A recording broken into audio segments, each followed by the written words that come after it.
नमस्कार, DA news plus में एक बार फिर आप सभी का स्वागत है। मैं हूं संजय उपाध्याय। अगले शैक्षणिक सत्र से छत्तीसगढ़ में राष्ट्रीय शिक्षा नीति जो नई राष्ट्रीय शिक्षा नीति लागू करने की तैयारी की जा रही है। राज्य के विश्वविद्यालय कोर्स को संशोधित करने की प्रक्रिया शुरू कर चुके हैं। राष्ट्रीय शिक्षा नीति में लगभग 30 से 40% तक पाठ्यक्रम बदल जाएगा। नया पाठ्यक्रम प्रैक्टिकल नॉलेज पर ज़्यादा फोकस किया जा रहा है। राज्य सरकार ने अपने चुनावी घोषणा पत्र में भी नई शिक्षा नीति लागू करने का वादा किया था। प्रदेश के छात्रों को अगले शैक्षणिक सत्र से राष्ट्रीय शिक्षा नीति के तहत पढ़ने का मौका मिलेगा। हालांकि इसे लेकर तमाम बातें चल रही हैं। कुछ ऐसी भी बातें आ रही हैं जिसमें कहा जा रहा है कि इस बदलाव के कुछ विषय हैं, इसका कोई मतलब है, इसका कोई उद्देश्य है। फिर भी जो हम देख रहे हैं या फिर जो विद्वजन बता रहे हैं, जो शिक्षाविद बता रहे हैं, उनमें कुछ बातें अलग हैं, कुछ अलग उसके निहितार्थ हैं। इस पर आज हम चर्चा करेंगे अपने खास मेहमानों के साथ। पहले देखिए हमारी एक खास रिपोर्ट।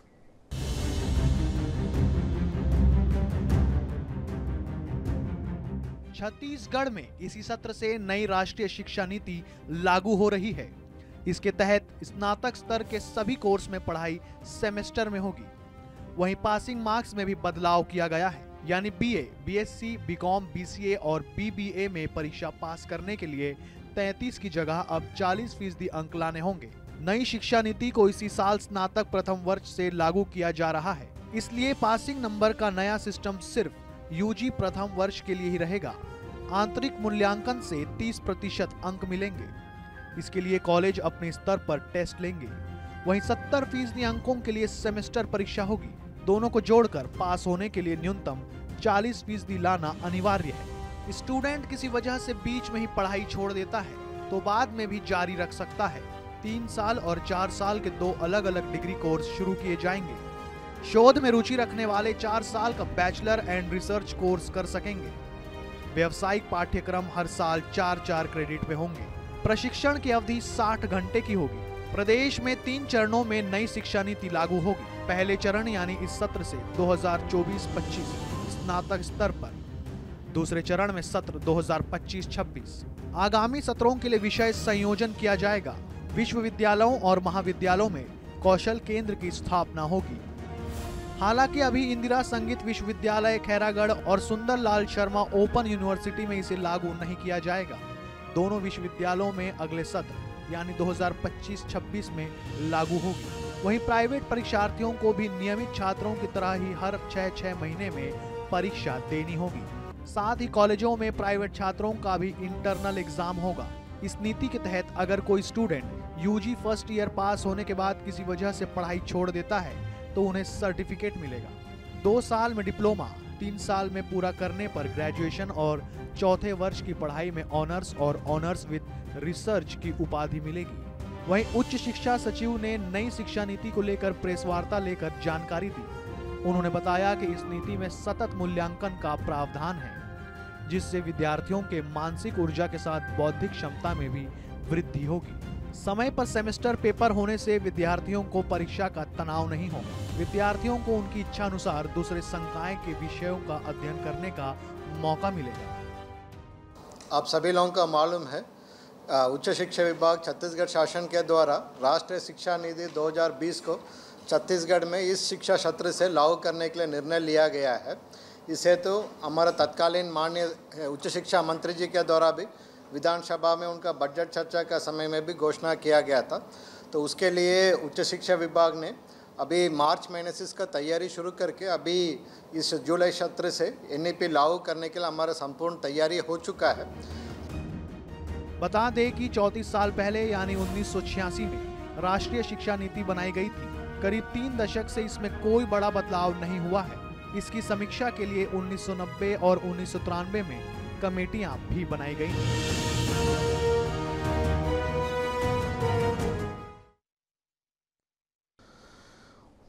तो नई शिक्षा नीति को लेकर जो चर्चा चल रही है, छत्तीसगढ़ सरकार ने ये निर्णय भी ले लिया है। जैसा कि चुनावी वायदे में भी कहा गया था कि प्रदेश में नई शिक्षा नीति लागू की जाएगी। तो अब वो तैयारी पूरी हो गई है, जैसा कि सचिव प्रेस कॉन्फ्रेंस कर रहे थे, बता रहे थे कि ये शिक्षा नीति कैसे तैयार की गई है और कब से तैयार की जा रही है और अब इसे लागू किया जाएगा, तो कैसे लागू किया जाएगा, इसमें क्या क्या विषय होंगे। मैं चर्चा की शुरुआत करूं उसके पहले जो हमारे खास मेहमान हैं उनसे आपका परिचय मैं करवा दूं। यहाँ पर प्रवीण साहू जी हैं, प्रवक्ता हैं भारतीय जनता पार्टी के। प्रवीण जी, आपका स्वागत है। बहुत बहुत धन्यवाद जी। विष्णुदेव बाबा जी भी हैं यहाँ पर, कांग्रेस के प्रवक्ता हैं, आपका बहुत बहुत स्वागत है। साथ ही साथ प्रोफेसर गिरीशकांत पांडे जी हमारे साथ जुड़े हुए हैं, जो हमें समझाएंगे नई शिक्षा नीति का मसौदा क्या है, कैसे छत्तीसगढ़ इसे लागू करेगा, देश में ये कैसे काम करेगी, तो ये तमाम विषय है। देखिए, मैं चर्चा की शुरुआत आपसे ही कर लेता हूँ प्रोफेसर साहब, प्रोफेसर गिरीशकांत पांडे जी, आपसे ही मैं शुरुआत इसलिए कर लेता हूँ कि पहले तो हम जितने बैठे हैं, जितना भी जानते हैं, थोड़ा सा और अपना ज्ञानवर्धन कर लें कि ये शिक्षा नीति, नई शिक्षा नीति है क्या जिसे छत्तीसगढ़ में लागू किया जाएगा। ऐसे बड़े कौन से बिंदु हैं जो कि बड़े बदलाव की ओर या फिर बड़ी दक्षता की ओर या बड़े उत्कृष्टता की ओर इशारा करते हैं, थोड़ा सा समझाइएगा प्रोफेसर साहब संक्षेप में। नई शिक्षा नीति जो है जी, ये पहली बार ऐसा हुआ है, ये राष्ट्रीय शिक्षा नीति, कि जी। इसमें एक बहुत बड़ी संख्या में गुणीजन लोग शामिल थे बनाने में, और जी। ये पहली बार ऐसा हुआ है कि पूरे देश में हर नागरिक की सहभागिता ली गई है, सभी से पूछा गया है, और इसको लागू करने के लिए ये भी देखा गया है कि हमको 2050 तक किस प्रकार की शिक्षा की जरूरत है। पूरा दुनिया के कौन कौन से देश क्या क्या नीति लागू कर रहे हैं उसको देखते हुए बनाया गया है। ये 2020 में इसको केंद्र सरकार ने एडॉप्ट किया, उसके बाद से इसको लागू किया गया है। तो ये पहले चरण में तो बहुत बड़ी संख्या में काफी राज्यों ने स्वीकार किया जी। हमारे यहाँ 2 साल को स्वीकार किया था जी। और इसको पायलट प्रोजेक्ट के रूप में जितने ऑटोनोमस कॉलेज थे वहां इसको लागू किया गया, वहां 2 साल पूरा हो गया है और ये तीसरा साल है। अब ये तीसरा साल में पूरे राज्य में सभी कॉलेजेस के लिए इसको लागू किया जा रहा है जी। मैं इसके कुछ बिंदु पूछ रहा था गिरीशकांत जी, मतलब बदलाव जो हो रहा है कि पहले जो पढ़ाई होती थी, हम जो पढ़ते थे, आप जो पढ़ते थे, अब क्या अंतर आएगा उसमें और इसमें?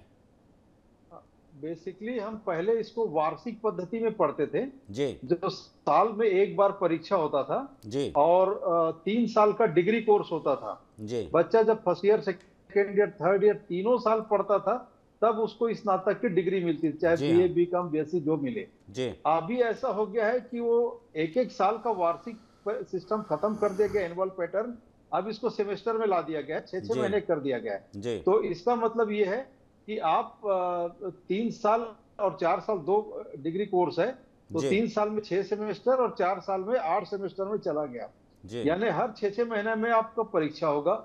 और पहले क्या था, 3 साल पढ़ने पर स्नातक की आपको डिग्री मिलती थी, अभी प्रतिवर्ष आपको कुछ ना कुछ मिलेगा। पहले साल पढ़ेंगे 2 सेमेस्टर तो आपको सर्टिफिकेट मिलेगा, 4 सेमेस्टर 2 साल पढ़ेंगे तो डिप्लोमा मिलेगा, और 3 साल पढ़ेंगे तो आपको डिग्री मिल जाएगा जी। तो ये एक बदलाव है। साथ में इसमें पहले ये होता था कि एक बार एंट्री होता था और एक बार एग्जिट होता था 3 साल में, अभी मल्टीपल एग्जिट और एंट्री का सिस्टम दिया है, यानी कोई बच्चा 1 साल पढ़ के भी बाहर जा सकता है, नौकरी करके 2 साल बाद आके ज्वाइन कर सकता है दूसरे तीसरे साल में। ये सिस्टम भी इसमें लागू किया गया है जी। ठीक है प्रवीण जी, आप थोड़ा ये भी बताइएगा, क्योंकि ये नई शिक्षा नीति आई 2020 में, ये कहा गया था कि पुराने शिक्षा नीति जो है उस पर, हालांकि इसके पहले भी हो चुका है, 93 में भी एक बार इस पर विचार हो चुका है, नई शिक्षा नीति का मसौदा क्या होना चाहिए। करीब 30 साल से ज़्यादा हो गए जो शिक्षा नीति बनाई गई थी, जो कि अभी देश में चल रही है, प्रदेशों में चल रही है राष्ट्रीय शिक्षा नीति।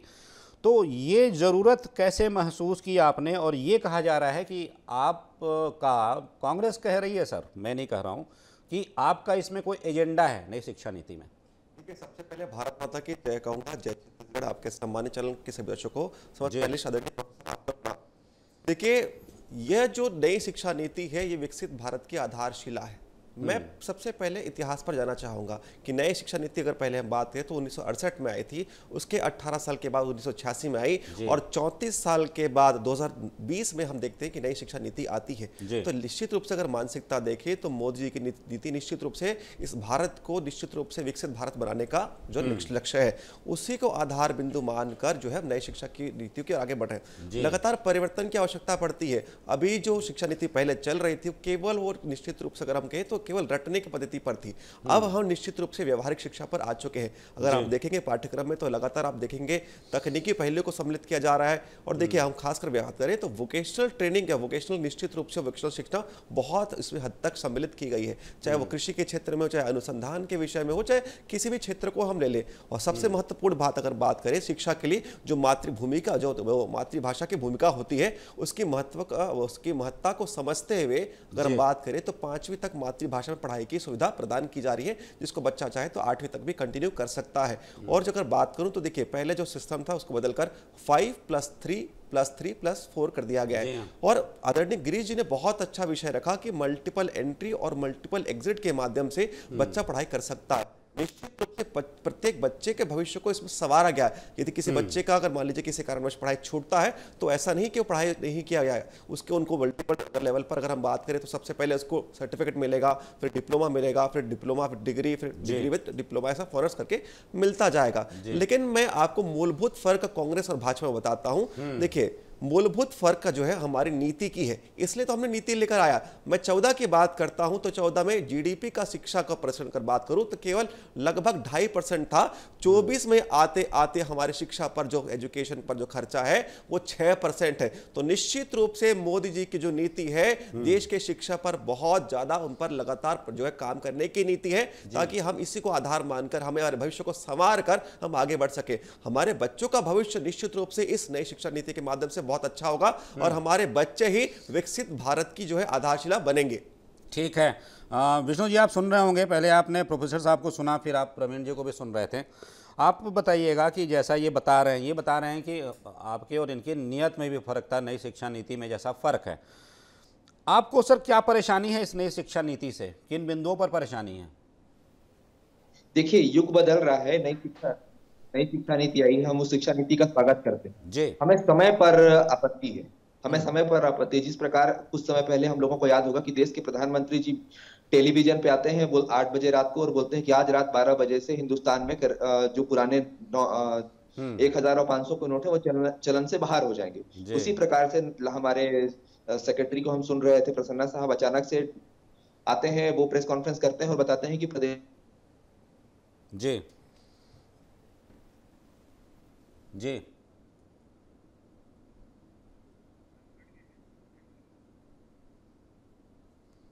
ठीक है, लगता है कि प्रवीण जी से विष्णु जी से भी संपर्क। ठीक है कहिए विष्णु जी। जी हाँ, हेलो, कहिए जी। एक तो ऑब्जेक्शन ये है कि पासिंग मार्क्स जो थे उसे बढ़ा दिया गया, 33% से बढ़ा करके 40% कर दिया गया। कई सारे छात्र ऐसे होते हैं जो 33% से 40% के बीच आते हुए छात्र हैं, वो लोग कहाँ जाएंगे? उनका मनोबल निश्चित रूप से टूटेगा और वो शिक्षा से दूर भागेंगे, पढ़ाई उनकी छूटेगी। और एक और बात है, सर्टिफिकेट भी ये लोग दे रहे हैं हर साल। जैसे आप बीए फर्स्ट सेमेस्टर आप कर लिए, आपको सर्टिफिकेट दे दिया जाएगा, सेकंड सेमेस्टर तक आपने पढ़ाई की, आपको सर्टिफिकेट दे दिया जाएगा। तो उस सर्टिफिकेट का क्या उपयोग होगा उनके दैनिक जीवन में? उस सर्टिफिकेट को लेकर के कहाँ जाएंगे, उसका क्या उपयोग होगा, ये मेरा बड़ा सवाल है। ना तो वो बीए किए रहेंगे, अगर किसी नौकरी की तलाश में जाएंगे बीए बीकॉम बीएससी का सेकंड सेमेस्टर तक का लेकर के, तो क्या उसके बेस में हिंदुस्तान में कहीं भी उन्हें नौकरी मिलेगी? ये एक बड़ा सवाल है। इस तरीके से छात्रों को भटकाने के लिए ये शिक्षा नीति है। कुछ में कई बिंदुओं पर सुधार करने की आवश्यकता है, विचार करने की आवश्यकता है और वापस से इसे लोगों को भरोसा में लेकर के लागू किया जाना चाहिए। जी, मतलब आप ये कह रहे हैं कि ज़्यादा से ज़्यादा लोगों के पास सर्टिफिकेट्स आ जाएंगे, ज़्यादा से ज़्यादा लोगों के पास डिग्री आ जाएंगी। प्रत्यक्ष रूप से आप कह रहे हैं कि जब लोग ज़्यादा शिक्षित होंगे तब बेरोजगारी ज़्यादा बढ़ जाएगी। कुछ ऐसे विषय थे आपके, तो आपका इशारा इस तरफ भी होगा कि सरकार को उसके अनुरूप ऐसे रोजगार भी क्रिएट करने होंगे। सर मैं ये कहना चाह रहा हूँ जी, सर मैं ये कहना चाह रहा हूँ कि जैसे बीकॉम सेकंड सेमेस्टर तक अगर मैंने पढ़ाई किया, उसका मुझे सर्टिफिकेट मिल गया, तो उस सर्टिफिकेट की क्या उपयोगिता होगी? ना तो मैं अपने आप को बीकॉम का छात्र बता सकता हूँ क्योंकि मैंने अभी तक ग्रेजुएशन किया नहीं है, अंडर यूजी मैंने पास किया नहीं है। 2 सेमेस्टर में मुझे क्या मिलेगा? तो ये नियम समझ से परे है, मतलब इस तरीके का नियम समझ से परे है। आधा शिक्षा पढ़ लिए हम, ठीक है, आधा पढ़ाई करके पढ़ाई छोड़ने का इसमें प्रवीण जी आपके पास आऊंगा थोड़ा। प्रोफेसर साहब थोड़ा सा ये जो संशय है इसे थोड़ा सा बता दीजिएगा। समझना चाह रहे हैं विष्णु जी कि आखिर वो एक सर्टिफिकेट का क्या होगा, उसका क्या नाम होगा, वो तो ना ग्रेजुएट होगा, मतलब वही पूछ रहे हैं।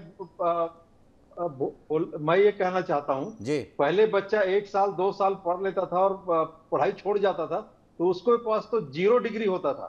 तो 0 डिग्री में आज कुछ तो मिल रहा है उसको। और इसके साथ केवल सर्टिफिकेट वैल्यू जानना चाह रहा हूँ प्रोफेसर साहब, उस कुछ का क्या वैल्यू है? एक मिनट समय दे रहा था। और इस नई शिक्षा नीति में हर 3-3 महीने के लिए, 4-4 महीने के लिए बड़ी संख्या में वैल्यू एडेड कोर्स भी कराया जाएगा, कंपलसरी है, और इलेक्टिव कोर्स भी कराया जा रहा है। तो ये भी एक ये है, इसमें सर्टिफिकेट खूब सारा बच्चा क्रेडिट लेकर के निकलेगा और जब जाएगा यहाँ तो। एक चीज और है कि अभी बच्चा जो साइंस पढ़ता था वो केवल साइंस पढ़ के निकलता था। जी हाँ। इसमें पहली बार ऐसा हो रहा है कि वो आर्ट्स भी पढ़ सकता है, कॉमर्स भी पढ़ सकता है, कॉमर्स का बच्चा साइंस भी पढ़ सकता है। तो ये भी एक आ रहा है कि बच्चा केवल एक ही चीज पढ़ लिया, बाकी ज्ञान नहीं है, वो भी समाप्त किया जा रहा है। तो ऐसा नहीं है कि केवल एक सर्टिफिकेट मिलेगा, एक डिप्लोमा मिलेगा, बल्कि और भी उसके जेब में निकलेगा पढ़ के, बहुत सारे सर्टिफिकेट होंगे। मतलब एक समझिए बीएससी का बच्चा साबुन कैसा बनाना है इसी का एक मतलब एक कोर्स करेगा 3 महीने का, इत्र कैसे बनाना है, सेंट कैसे बनाना है, उसका कोर्स करके निकलेगा जी। तो एक छोटी छोटी जो है ये बहुत बड़ी संख्या में। इवन इंग्लिश के बारे में 3 महीने कोर्स रहेगा, बीकॉम का बच्चा इंग्लिश सर्टिफिकेट कर सकता है, छोटा सा उसको मिलेगा। एनसीसी का, स्पोर्ट्स का, बहुत सारे कोर्स है जो इसमें लागू किया गया है। तो ऐसा नहीं है कि सर्टिफिकेट, बहुत सारे कोर्स बच्चा लेके निकलेगा। मतलब कुल मिलाकर ये है कि वो जो पुराने बंधन होते थे जितने वो सारे तोड़ दिए गए हैं। अगर मेरी इच्छा है कि मैं साइंस के साथ साथ मैं हिस्ट्री भी पढूं तो मेरा अधिकार है, मैं पढ़ सकता हूं। मैं विदेशों में देखता था ये पद्धति हुआ करती थी, जहां मेरे मित्र हैं उनसे जब चर्चा हुआ करती थी तो वही कुछ मुझे आपकी बातों में उसकी झलक दिखाई दे रही है। प्रवीण जी आप कुछ कहना चाह रहे थे, आप कहिए। देखिए आदरणीय विष्णु जी कह रहे थे कि अचानक से थोप दिया गया। सबसे पहले तो बताना चाहूंगा कि नई शिक्षा नीति 2020 में आई और आदरणीय प्रोफेसर साहब ने बहुत गंभीरता पूर्वक क्लियर किया कि ऑटोनॉमस कॉलेज में 2 साल से निश्चित रूप से पायलट प्रोजेक्ट के माध्यम से लागू किया गया है और वर्तमान में ये यूजी में पूरे प्रदेश में लागू किया जा रहा है। तो निश्चित रूप से आदरणीय गिरीश जी ने इन्हीं के मुंह पर एक तमाचा मारा है कि जो अज्ञानता पूर्वक आज डिबेट करने आ गए। देखिए निश्चित रूप से छात्रों के हित के लिए बहुत अच्छा विषय है और खासकर जो ड्रॉप आउट करने वाले छात्र हैं निश्चित रूप से उनके लिए निश्चित रूप से बहुत ही वरदान साबित होगा। कोई छात्र नहीं चाहता कि वो ड्रॉप आउट करे, कई बार परिस्थितियां प्रतिकूल होती हैं, इसलिए उन छात्रों का भी हमने ध्यान रखा। सरकार प्रत्येक छात्र के लिए निश्चित रूप से चिंता करती है और इसलिए अगर हम बात करें तो सर्वांगीण विकास के लिए नई शिक्षा नीति है। आदरणीय गिरीश जी ने बहुत अच्छा विषय रखा कि व्यवहारिक शिक्षा के साथ साथ प्रत्येक विषय का व्यक्ति बच्चा जो है अध्ययन कर सकता है। साइंस के साथ वो हिस्ट्री के अध्ययन कर सकता है, चाहे वो अन्य संकाय का अध्ययन कर सकता है। पहले पाबंदियां थी, लेकिन लगातार जिस प्रकार हम बात करें, जिस प्रकार आपने भी चर्चा किया कि आपके विदेश में पढ़ने वाले जो मित्र हैं जी, उनके पास ये सुविधा थी, भारत में नहीं थी, लेकिन लगातार हमने जो लागू करके ये सिद्ध कर दिया कि निश्चित रूप से भारत जो है विश्व गुरु बनना चाह रहा है। इसलिए निश्चित रूप से जो महत्वपूर्ण चीज उसमें जो मायने रखती है वो है नई शिक्षा नीति, क्योंकि शिक्षा ही जीवन का आधार है। और मैं बार बार कह रहा हूं कि देखिए जो एजेंडा की ये बात कर रहे हैं, आपको केवल जो है निश्चित रूप से अपने राजनीतिक रोटी सेकनी है, इसलिए इतनी नई शिक्षा नीति, इतनी अच्छी नई शिक्षा नीति पर आप विरोध कर रहे हैं। मैं पूछना चाहता हूं 2014 से लेकर अगर हम बात करें उसके 10 साल पूर्व 4 में आप 4 से लेकर 14 तक सत्ता में थे, क्या आपकी मंशा थी कि शिक्षा के क्षेत्र में काम करें? बिल्कुल नहीं थी। इसलिए आपने कोई मसौदा भी क्रिएट नहीं किया। और आदरणीय विष्णु जी मैं आपको बताना चाहता हूं कि नई शिक्षा नीति के लिए राइट टू एजुकेशन हम सुन लीजिए थोड़ी गरिमा रखिए, गिरीश जी के बीच में भी आपने डिस्टर्ब गरिमा रखिए, क्या किया? हिंदुस्तान आजाद हुआ था मेरे ख्याल जिस स्कूल में और जिस कॉलेज में पढ़े होंगे, अगर वो शासकीय कॉलेज होगा तो निश्चित रूप से कांग्रेस के शासनकाल में बनाया हुआ बना हुआ। आपके पास आ रहा हूं मैं विष्णु जी, मैं आपके पास आ रहा हूं सर, आपको पूरा समय मिलेगा। आदरणीय देखिए उपाध्याय जी की प्रस्तुत हो चुका है कि केवल ये निश्चित रूप से विरोध इसलिए कर रहा है क्योंकि इनको राजनीतिक रोटी सेकनी है। मैंने छोटा सा प्रश्न पूछा कि भाई नई शिक्षा नीति पर आपने कोई भी अगर मान लीजिए कमेटी का गठन करना था तो 4 से लेकर 14 तक क्यों नहीं किया? इनके पास कोई उत्तर नहीं है। वही अगर हम बात करें तो 14 हमारी सरकार आती है और नई शिक्षा नीति के लिए 2017 में कमेटी बनती है जिसके चेयरमैन इसरो के पूर्व चेयरमैन रहते हैं। तो निश्चित रूप से छात्रों के हित के लिए और भारत के हित के लिए हम लगातार कार्य कर रहे हैं। इसलिए इस प्रदेश में इस वर्ष नई शिक्षा नीति लागू हो चुकी है और विरोध करने की मानसिकता है, इसलिए नई शिक्षा नीति पर भी विरोध कर रहे हैं। इनको तो शर्म आनी चाहिए।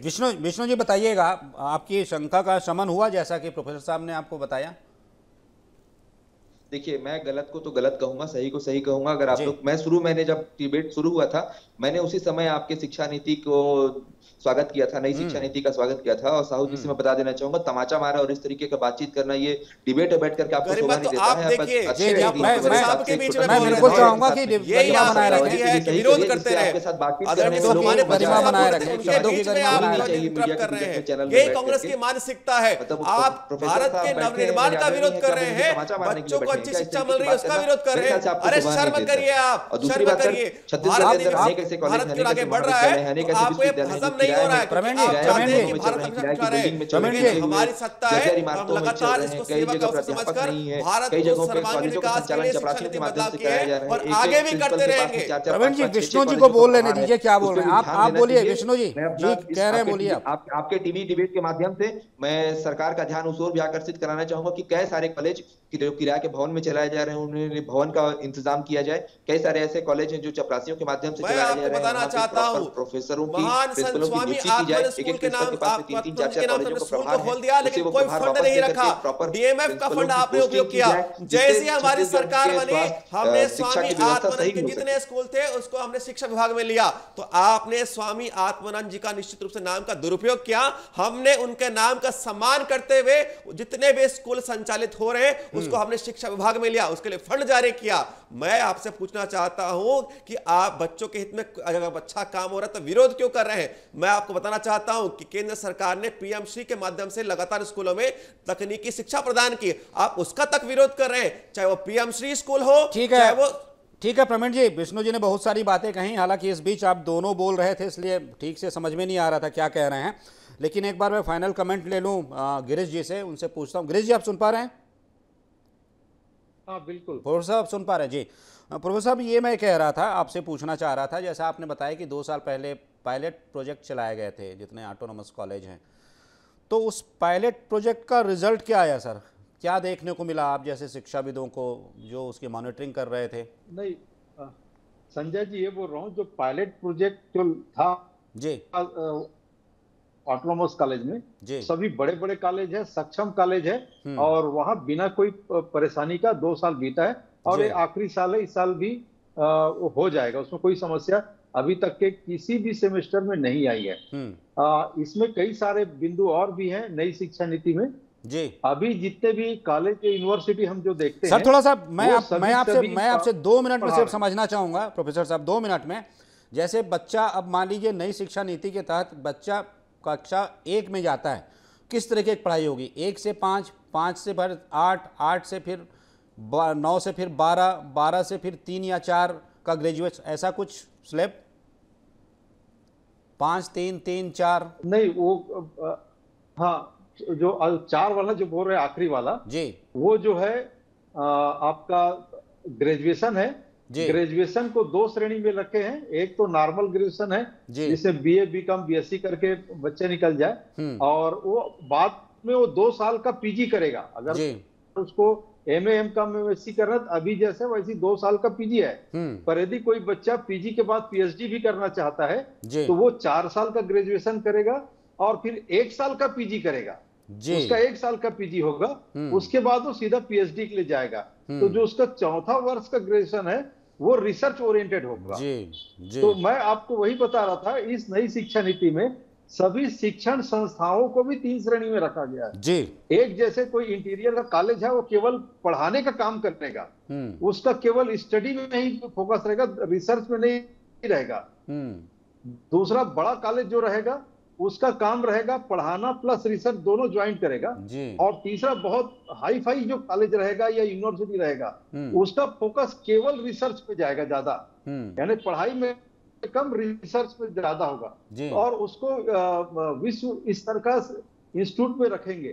तो ऐसा आप देखेंगे तो इंस्टीट्यूट भी निकट भविष्य में 3 श्रेणियों में बंटने वाला है। तो इसका दाखिले का क्या आधार होगा प्रोफेसर साहब? दाखिले का क्या आधार होगा? मेरिट पर होगा? क्या चीज? दाखिला जो यहाँ पर होगा, आप जैसा बता रहे हैं 3 श्रेणियों में अलग अलग, अगर कोई बच्चा दूसरी श्रेणी के कॉलेज में जाना चाह रहा है, तीसरी श्रेणी कॉलेज में जाना चाह रहा है, नहीं, वो मेरिट के आधार पर होगा जी। तो वही पता है, एक कॉलेज होगा, संस्था होगा जो केवल पढ़ाई का काम करेगा, रिसर्च नहीं करेगा, यानी वहां पीएचडी नहीं होगा जी।